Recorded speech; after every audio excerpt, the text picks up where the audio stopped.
Morning guys, it's a wet, cold and windy Sunday morning here, so I figured I'd grab a coffee, just like this one here, and sit back and make a Pixinsight tutorial video. The reason I want to do this is I know there's a lot of Pixinsight tutorial videos out there, but none of them are really aimed at absolute beginners, and they kind of miss off the initial calibration step, which is quite important. So I just wanted to do a quick video on that, which hopefully some of you guys will find helpful. So without further ado, let's jump into part one.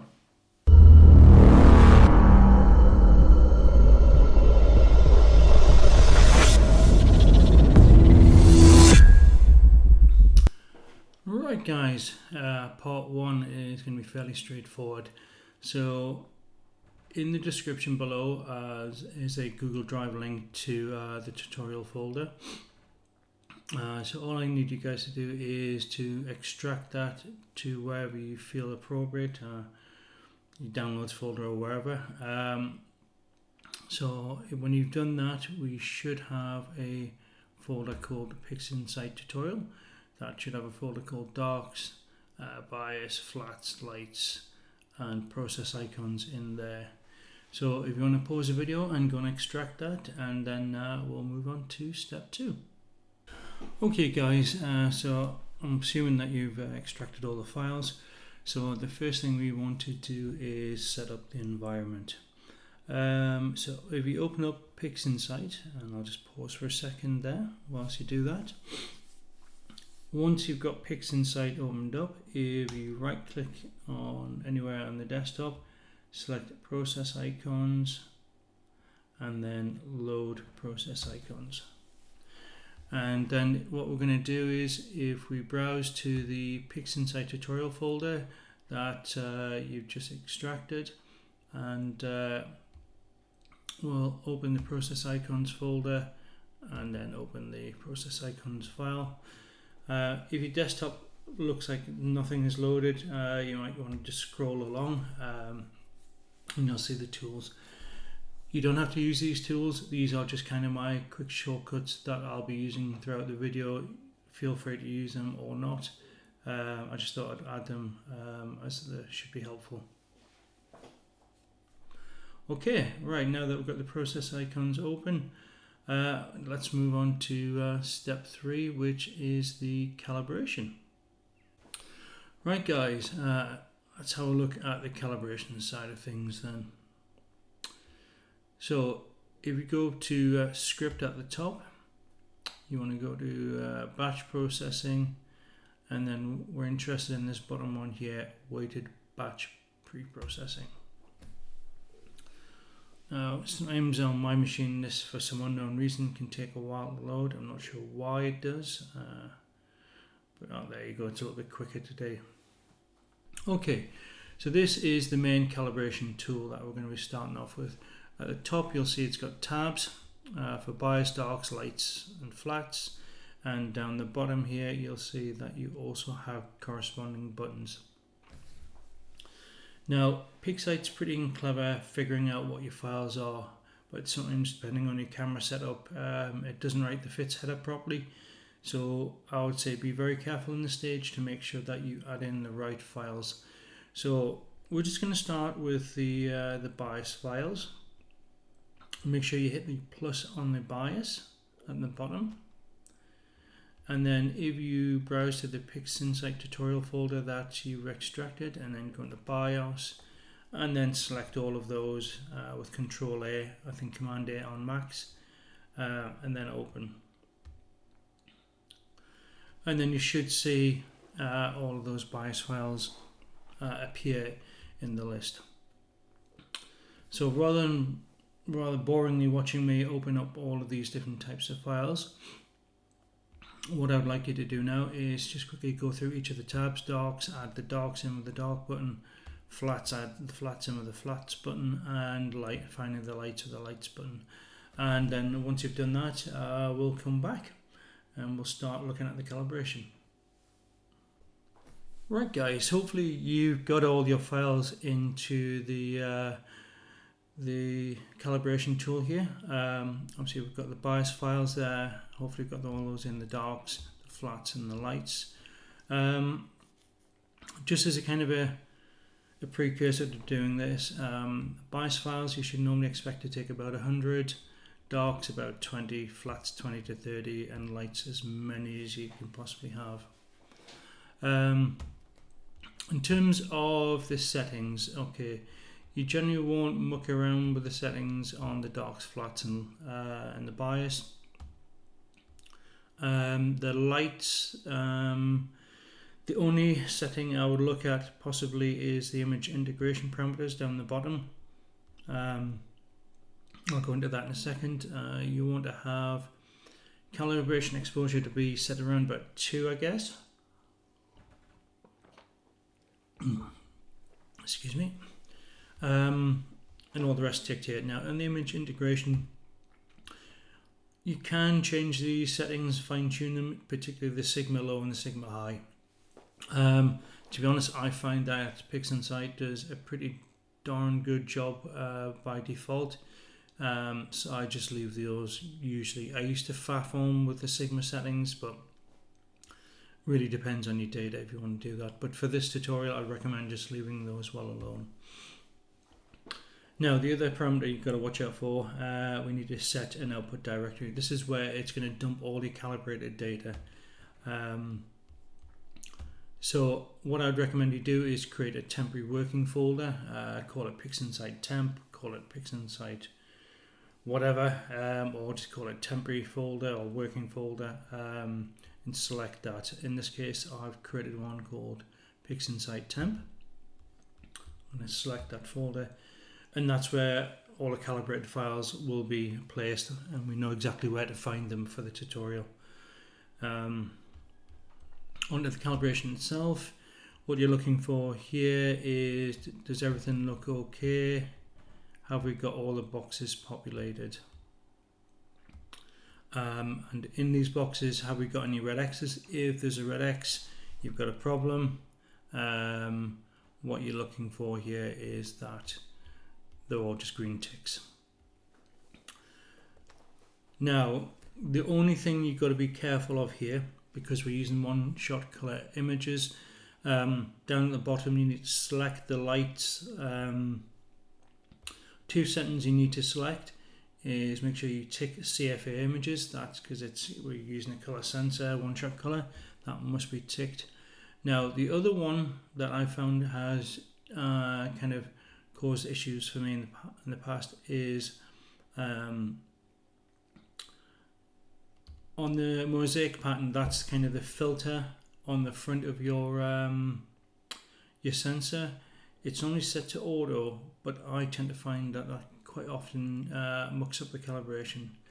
So for this data, if you please select the RGB, the red, green, green, blue, and that will ensure that you have no problems during the calibration.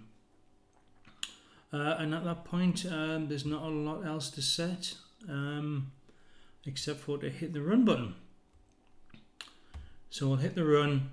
It'll do a quick diagnostics message to check that everything's okay. If there's any errors, it will tell you about it at this point.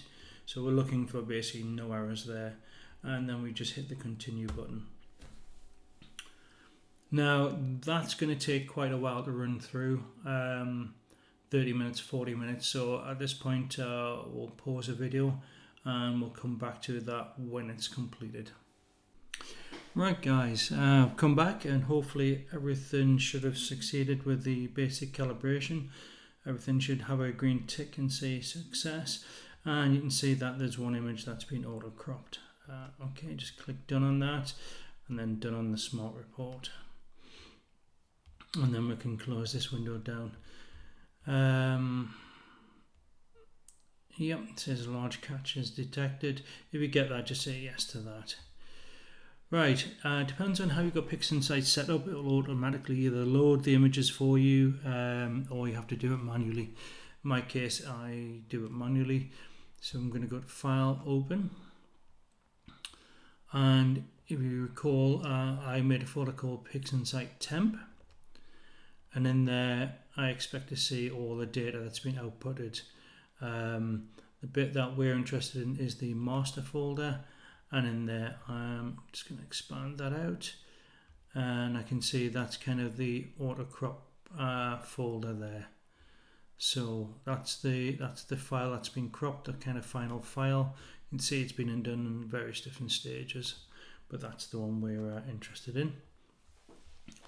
You can see that there's two files. You've got this one here, which is kind of like a rejection map, but we're not interested in that. We're interested in this other one, which just looks like a black box, which is not very interesting. So if I hit this little, actually we'll do it properly. On the right hand side, if you're using my tools, if you hit the STF or the screen transfer function, we'll have that open at the bottom. And if we hit the little atomic button, and then now we can see something. It's going to expand that out a bit, so we can see what we're working with. Okay guys, so for some of the eagle-eyed amongst you, you may notice that I've changed clothes.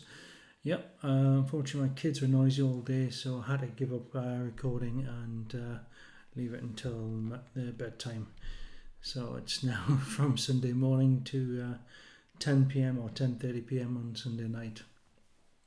Anyway, on with the video.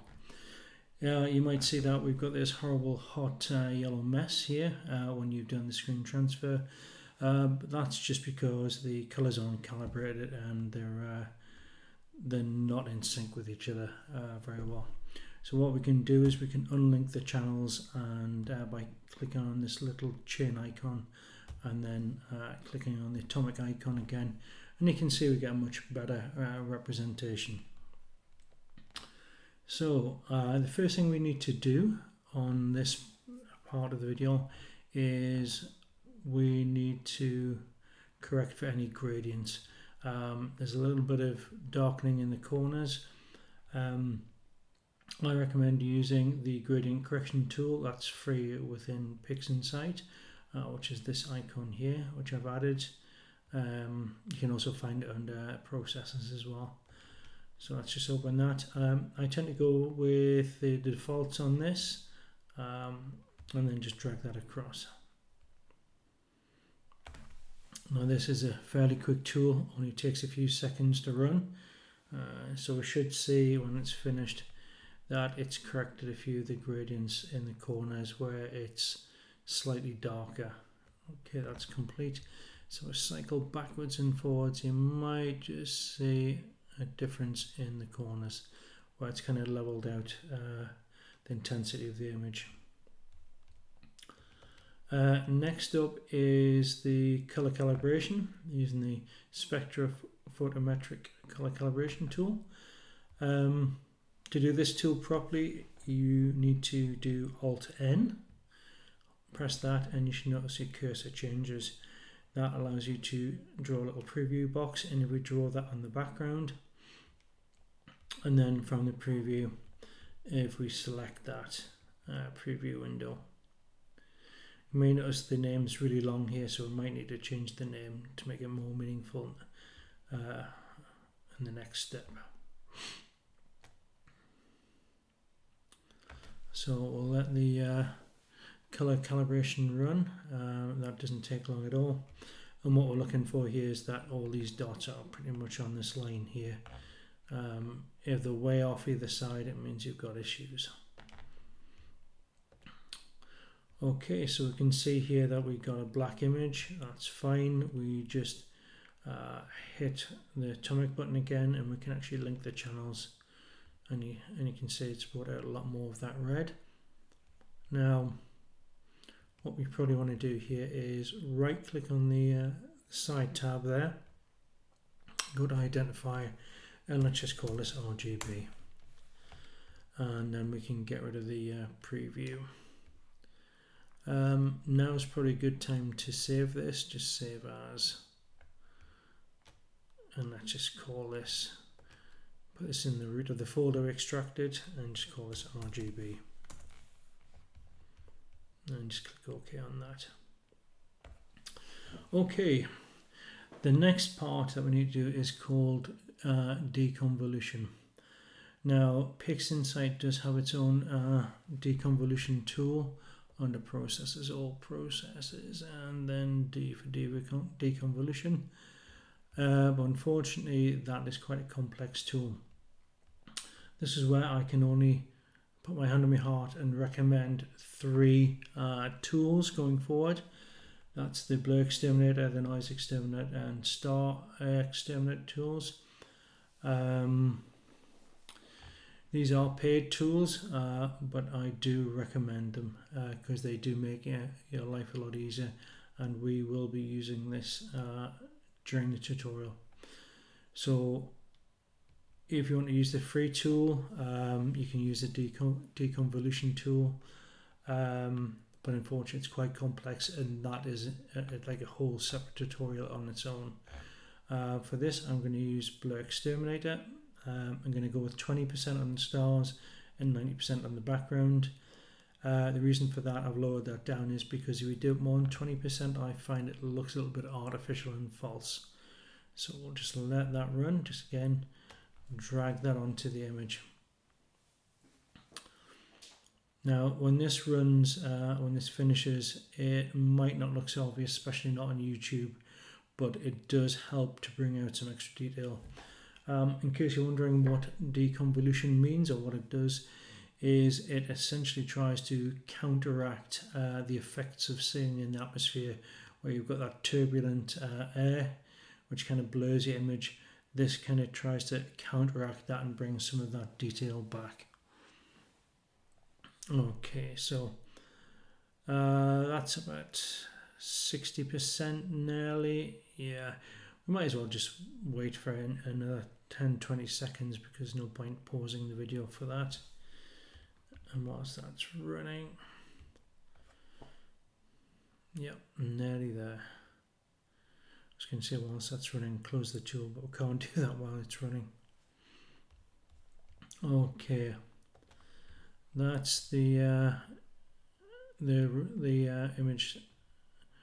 It's finished, and you can see backwards and forwards. You probably won't even be able to tell, but if you focus on some of the stars, they'll just look that little bit sharper and tighter, and some of the nebulosity will be brought out as well.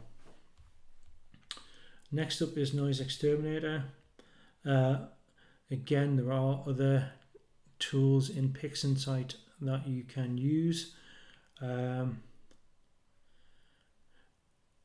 but I highly recommend using this one. So I've run this at 80% and just let it do its thing. The other thing to mention is detail. I tend not to do it more than about 15%, because again, that gives a kind of an artificial look to about it.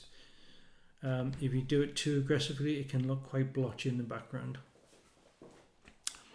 Also, apologies, my microphone's been picking me up a bit weird in this video.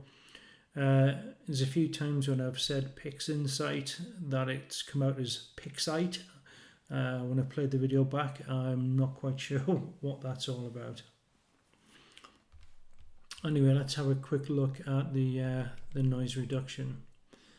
So this is the after effect, and if we look at the before and after, before and after, now that is a kind of night and day difference, which I'm sure you can all see.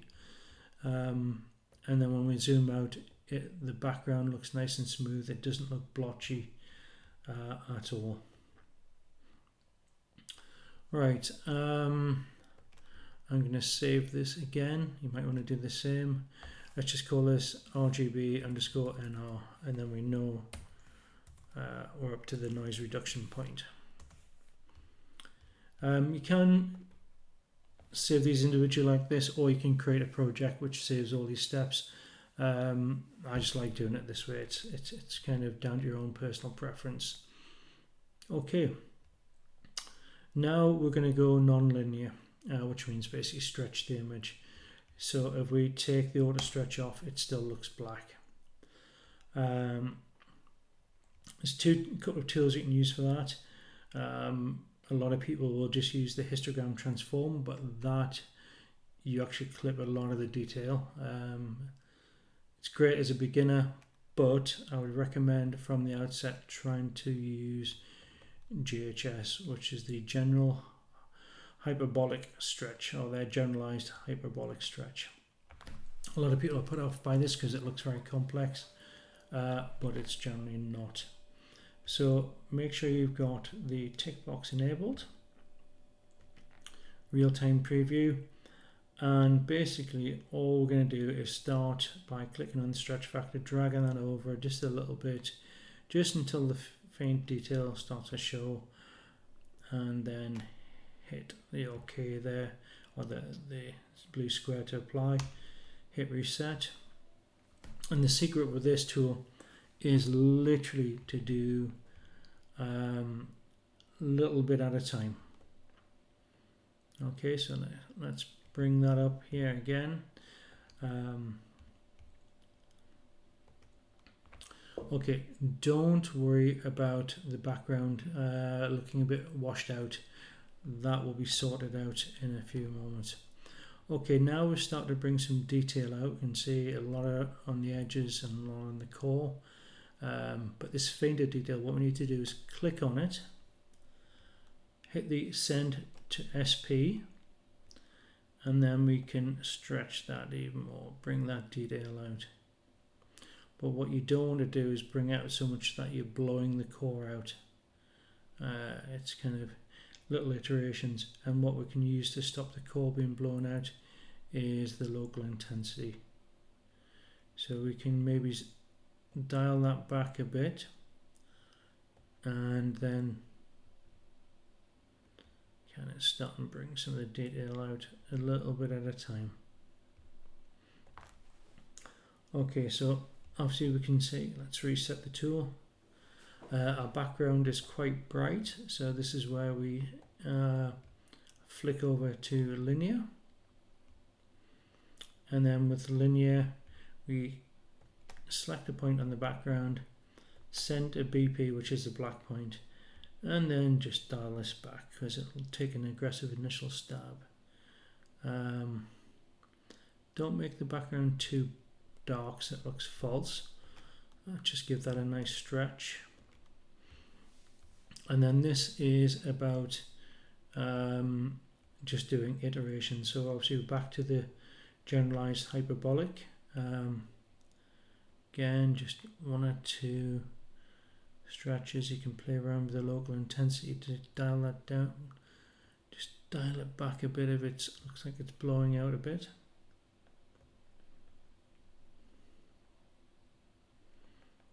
But what we want to avoid doing is completely blowing out the image. Again, let's look at the local intensity. Let's dial that back a bit. And that local intensity, what you're looking for really is to get a bit of contrast between the areas.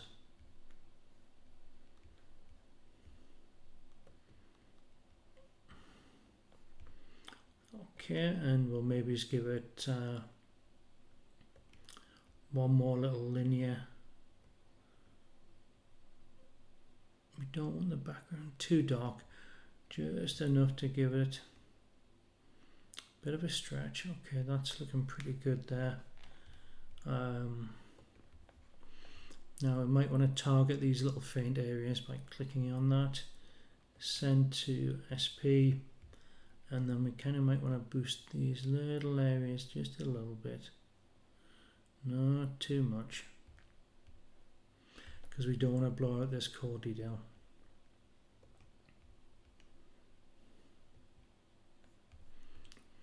And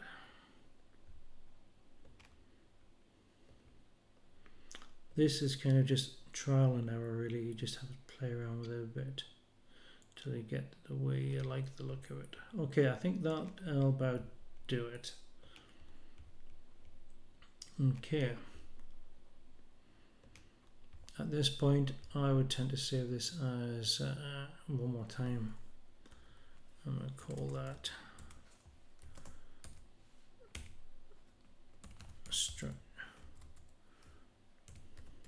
stretched.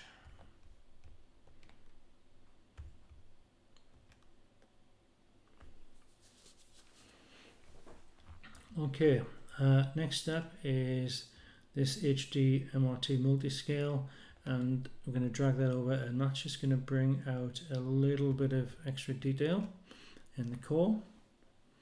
Just drag that on, doesn't take too long at all. So we'll just let that finish its process.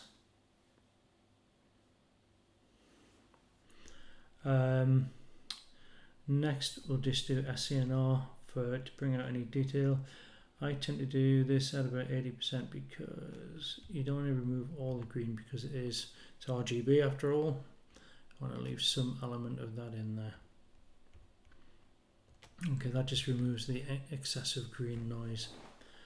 Okay, now is the fun bit. Okay, so what we need to do next is we've just finished stretching, and like I said before, now is the fun bit where we need to actually separate out the stars from the background. To do that, we need to use a tool called Star Exterminator. You can use other tools as well, but this is the one I recommend if you want to make your life a lot easier. So the settings we're looking here is generate star image and unscreen stars. So I'm just going to drag that across to there. And then what we should see at the end of this is that we have two separate images. A starless image and basically one of just the stars.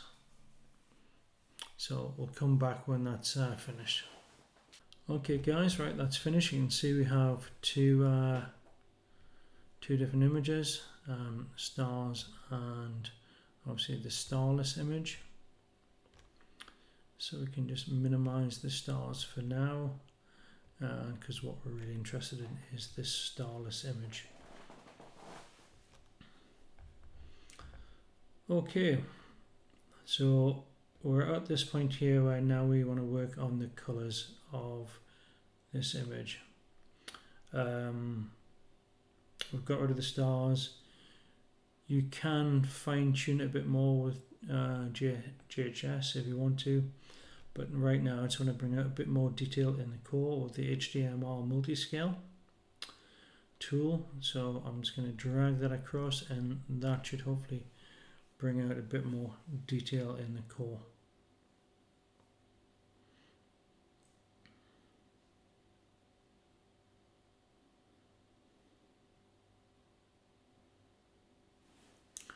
And okay, if we have a look at that, you can see that's kind of brought out a bit more contrast in the core there.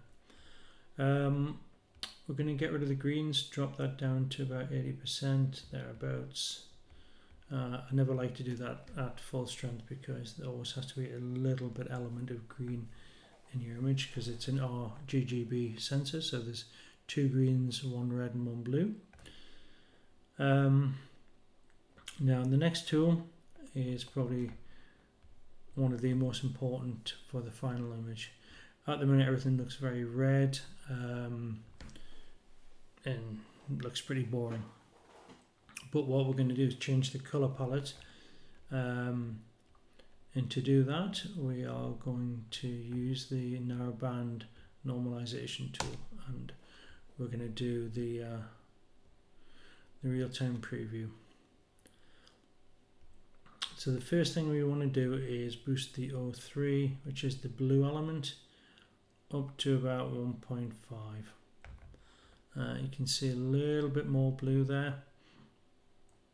Now in terms of the image, you can hit the preserve, off, HA, O3. It's entirely up to yourself.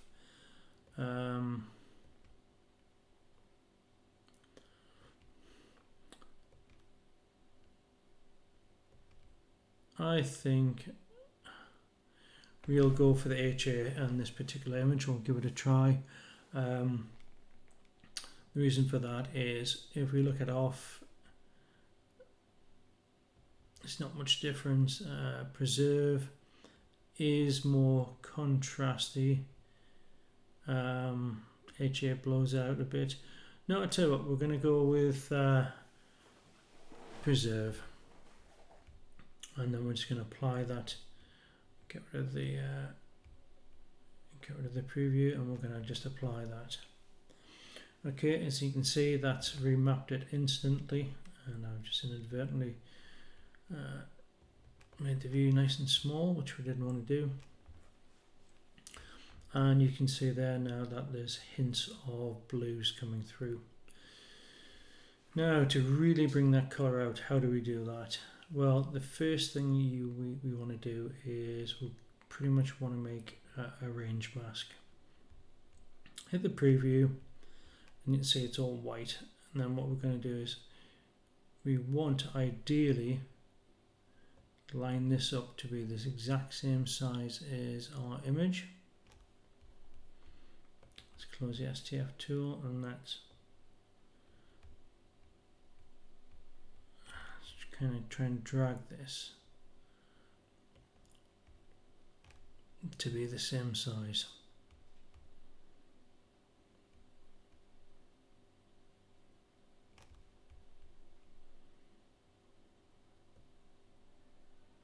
I'm sure there's probably easier ways of doing this, but this is the way I do it.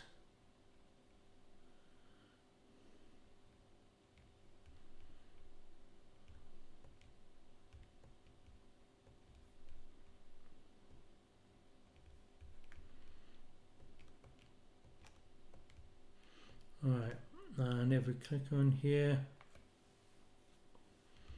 okay, try and match the window behind, and what we're looking for here is to try and get an approximate size match for that image.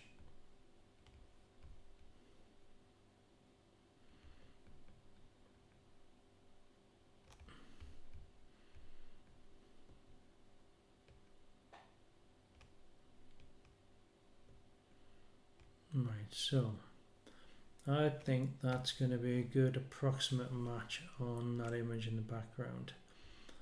So I'm going to go OK to that. We make our mask. And there it is.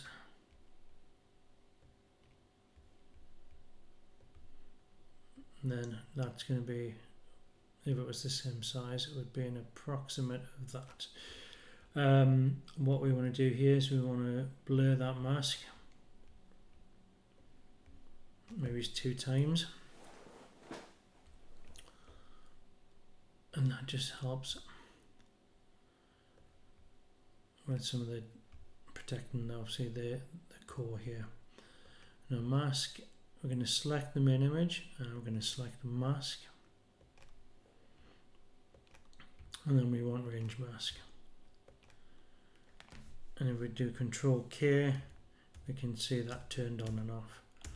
But they are pretty much the main regions that we are interested in.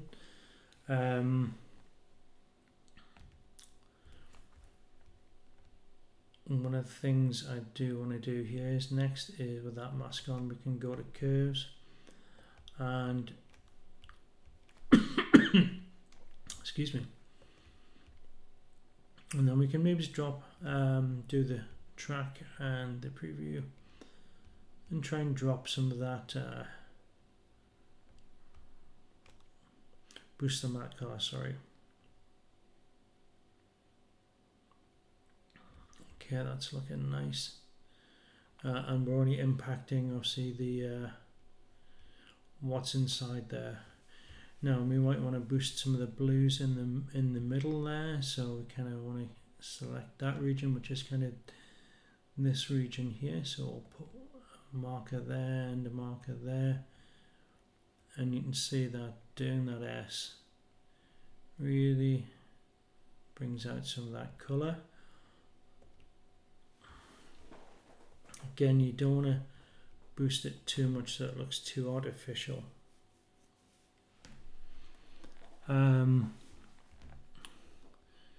what I want to do here, mask, I'm going to invert the mask for just a moment.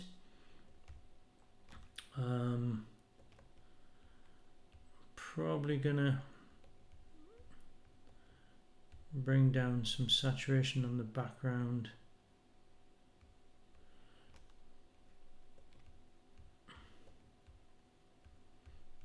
See if we can darken that background a bit. Yeah, you don't want to do it too much. Yeah, RGB, just bring that background down a bit. And it helps to mask. Again, if we invert the mask,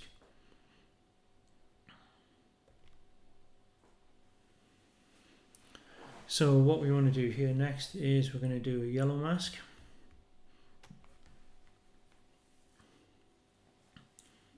Which is that there, and we're going to target just the yellow regions on that mask. If we then blur it again, there it is, give it 2 shots of mask blur, and that just smooths it out. And then if we do mask remove and then select mask, and if we just target purely the yellow mask there now. So now any changes that we make is going to be targeted solely at the yellow side of things. So we can go to saturation, we can really make that horrible. We can dial it down a bit. There's lots we can do with it. We can add a bit more red if we want to, or we can kind of try and make it a bit more golden-y colour if we can, because we've got the coppers, and what we can do is we try and target some of these regions here. Put a couple of lines in here, a couple of dots, and then we can really bring up some of the colours there a bit in the background. But then these ones here in the middle,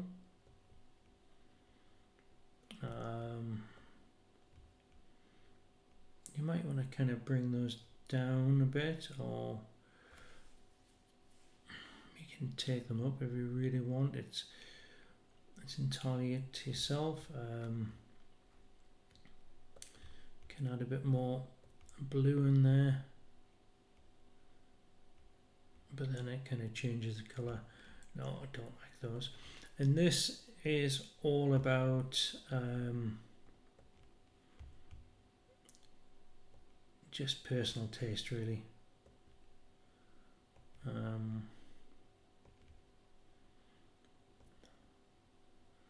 can bring that up, bring that down a bit.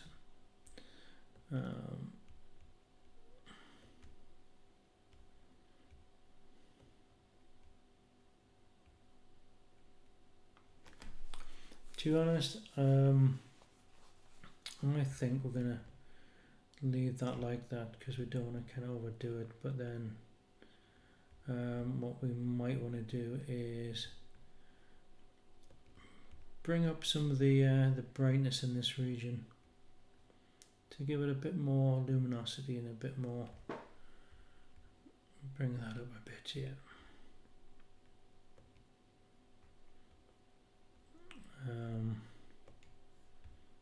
And again, you can play around with the saturation until your heart's content in that region, just to make it how you want it.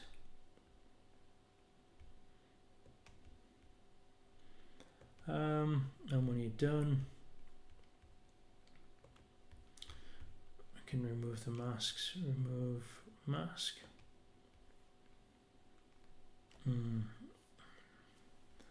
And then if you want to, you can just add a little bit more saturation in general across the board. Reset that. You can have a look and see If you want to add a bit more colour, you can take it that way if you really want to. Yeah, that'll do for now.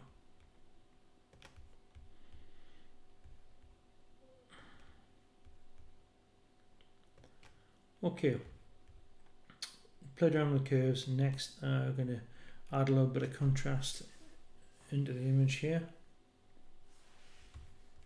Not in the real-time preview, we're not. I can add a little bit of contrast in here. And that'll just help bring out a bit more detail. One thing you can do to avoid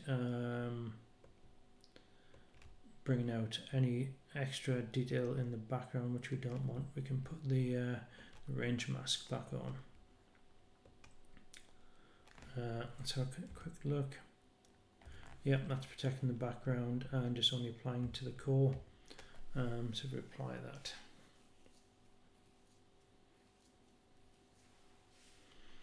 And if you look, that's brought out a bit more contrast and detail.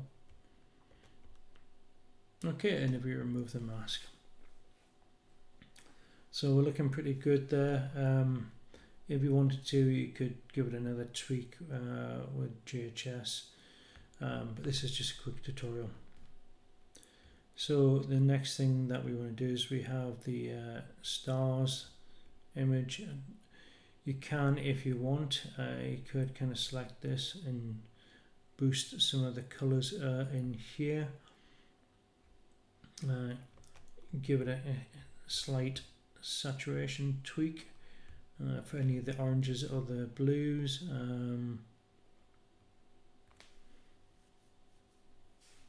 But as you can see, that often brings out the background as well. So what you can do is you can do a nice gentle curve to try and counter some of that, but it's really down to yourself. I'm not going to bother because I can see there's a blue region here. I'm just going to leave the stars alone for this one. That's personal preference. So next thing over here, we've got starless for rescreening.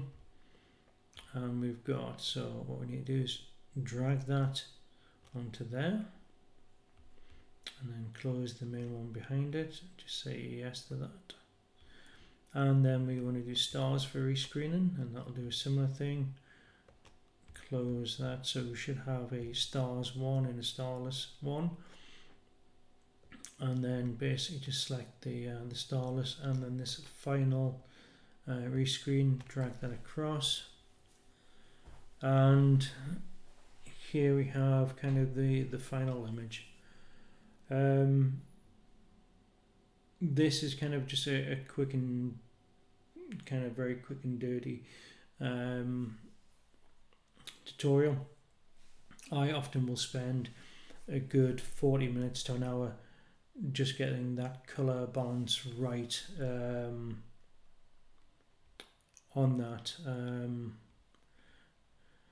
Because obviously if you do spend the time, you can bring a bit more color out, and obviously you can play around with the narrowband normalization tool, try different things with it, because you will often get a very different end result.